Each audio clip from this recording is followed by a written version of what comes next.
ஒரு ஹபீபுடைய அழுகை, இன்னொரு ஹபீப் அல்லாஹ். அந்த ஹபீப் இந்த நேசருடைய நேசத்திற்கு சொந்தக்காரன்.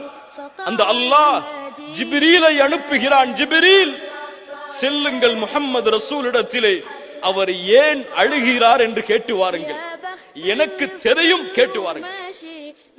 அந்த உரையாடலை இமாம் புகாரி பதிவு செய்கிறார். சுப்ஹானல்லாஹ். அந்த உரையாடலை ஹதீஸ் கலையுடைய அறிஞர்கள் பதிவு செய்கிறார்கள். சஹீஹான அறிவிப்பாக ஜிப்ரீல் அலைஹிஸ்ஸலாம் வருகிறார்கள். முஹம்மது ரசூலை கேட்கிறார்கள், தூதரே ஏன் அழுகிறீர்கள்? தூதர் சொன்னார்கள், என் இறைவன் அறிவான் நான் ஏன் அழுகிறேன் என்று. சுப்ஹானல்லாஹ். அல்லாஹ் சொல்லுகிறான், ஏன் அழுகிறார் என்று எனக்கு தெரியும் என்று. தூதர் சொல்லுகிறார்கள், என் ரப்புக்கு தெரியும் நான் ஏன் அழுகிறேன் என்று. ஜிப்ரீல் சென்று சொன்னார்கள், யா அல்லாஹ், கேட்டேன், அவருடைய பதில் இதுதான். ஜிப்ரீல் அலைஹிஸ்